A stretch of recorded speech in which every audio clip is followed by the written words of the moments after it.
Steve lifted his head and rubbed his eyes. He looked at me with a slightly drowsy expression. Then the corners of his lips curled up just slightly. "Were you watching me?" he asked. My throat went dry. I quickly shook my head. No, I just... Chapter 1. The Little Boy of the House.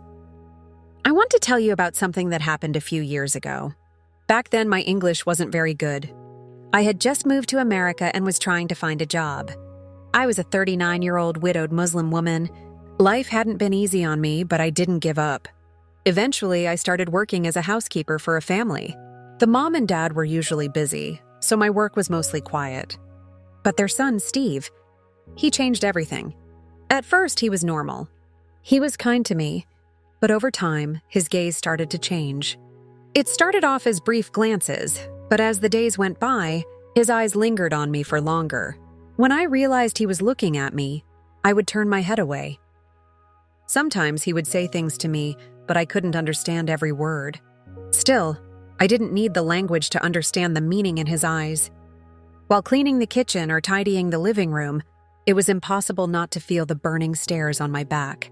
Whenever he got up from the couch and came near me, I would subconsciously find something to do.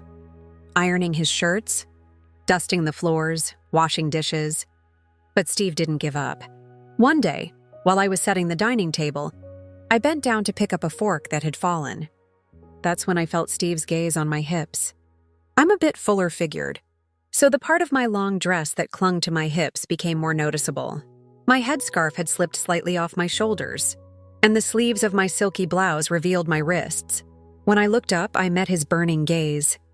He said something, but I couldn't quite understand. I only noticed that his voice was thicker than usual. As I reached out, my fingers brushed against his. I quickly pulled my hand back, but I felt a strange spark inside. My heart was pounding wildly in my chest. "I'll handle it," I said in a quiet voice. But his faint smile told me that this story wasn't going to end here. Chapter 2. The Lingering Glances. After that day, Steve's behavior started to change even more. Normally, he was the kind of kid who stayed in his room all the time, playing computer games. But now, when his parents weren't around, he would come out and wander around more often. He wasn't as distant anymore. In fact, he was consciously getting closer and holding longer conversations with me. He kept coming into the kitchen during the day and just sat there watching me work. One morning, as I was setting the breakfast table, Steve walked into the kitchen. His hair was messy, and his thin t-shirt was showing off his body. I was standing by the sink, filling a glass of water when he came up behind me and lightly brushed his shoulder against mine. Was it on purpose or was it an accident? I couldn't tell, but I felt my body tense up without meaning to. "Good morning, Aisha," he said, his tone different from usual.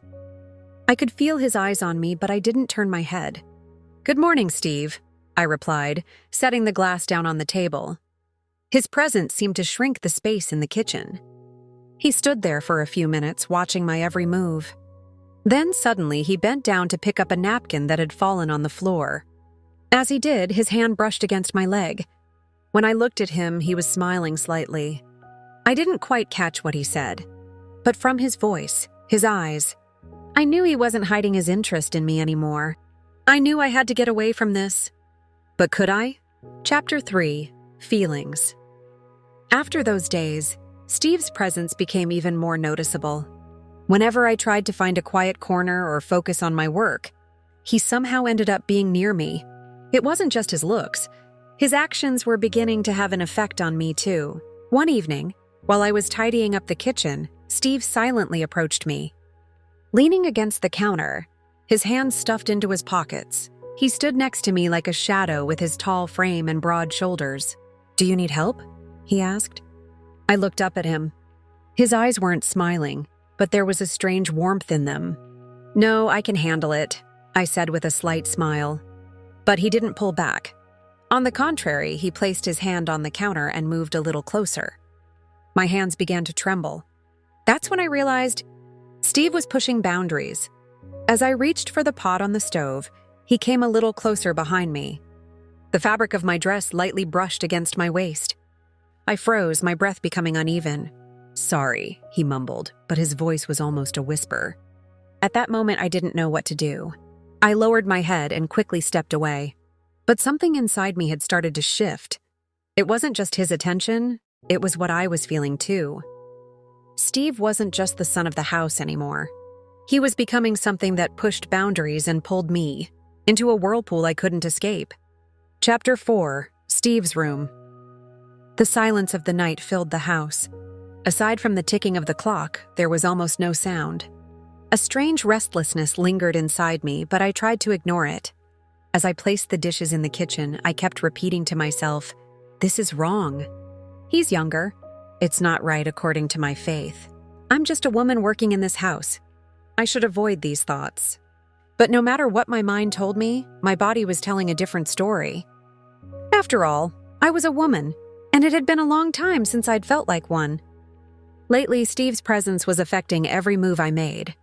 Just feeling his gaze on me created a strange flutter inside. I was trying to suppress the pounding of my heart, but it only grew louder with each passing day. I quietly stepped out of the kitchen to get some fresh air. Everyone in the house should have been asleep by now. As I walked up the stairs, I noticed that Steve's door was slightly open. I hesitated. A battle began inside me, whether to continue or turn back. But an inner impulse guided my steps toward the door. As I approached, I heard the sound of deep breaths coming from inside. I was just going to take a quick glance and leave. But with a momentary weakness, I pushed the door open a little further. Steve was lying in bed. He only had a sheet slightly askew covering him. His chest rose and fell slowly with each breath. A small nightlight in the room accentuated the lines of his face. My eyes, despite myself, moved down his body. His strong shoulders, his sun-kissed skin. When he moved to grab the water bottle next to his bed, the sheet slipped a little further. I swallowed hard. I should have turned back, but my feet felt like they were nailed to the floor. Even if I denied what I was thinking about him, the fact that I was looking at him now was enough to make me realize something was wrong. Just as I was about to close the door and step back, Steve's voice called out, "Aisha?" I froze. My heart was pounding like crazy. I didn't know what to say. You were sleeping," I murmured. Steve lifted his head and rubbed his eyes. He looked at me with a slightly drowsy expression. Then the corners of his lips curled up just slightly. "Were you watching me?" he asked. My throat went dry. I quickly shook my head. No, I just..." But before I could finish my sentence, Steve sat up and moved to the edge of the bed. The sheet covering him slipped down to his waist, revealing his strong arms fully. I tried to speak, but the words caught in my throat. I wanted to pull away, but I couldn't stop looking at him. Steve tilted his head slightly and smiled. "What are you doing here?" he whispered. I quickly reached for the glass on the table. I was picking up the dishes," I said, my voice trembling. Chapter 5: Submission. Steve's silence was the final breaking point. In that moment, everything faded away, and there was only him. Just him and his presence. The silent invitation in his eyes shattered all the resistance inside me. Even though I knew how wrong everything was, I couldn't do anything except give in. Slowly, as my steps followed his, the voices in my mind grew louder.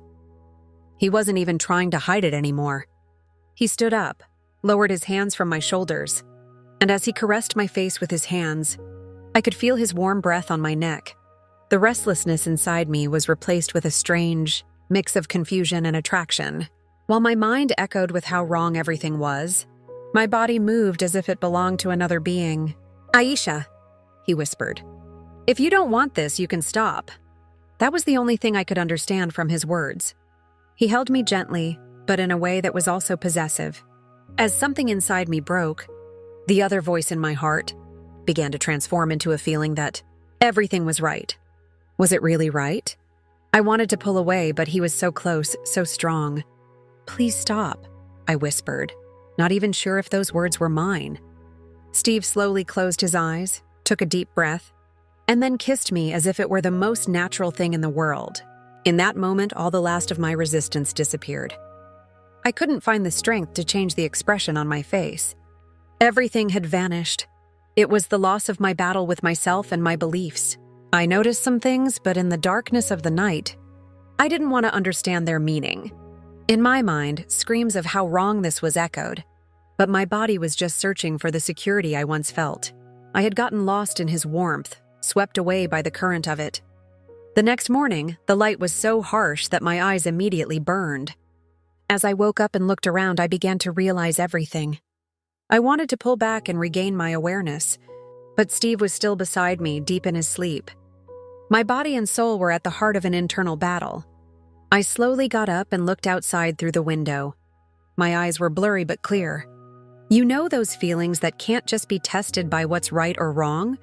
That somehow everything in life has a price. Well, that price was something I was going to pay this morning, fully aware of everything. And one word came to my mind: submission, and I surrendered. Don't forget to subscribe and turn on notifications so you never miss a new story.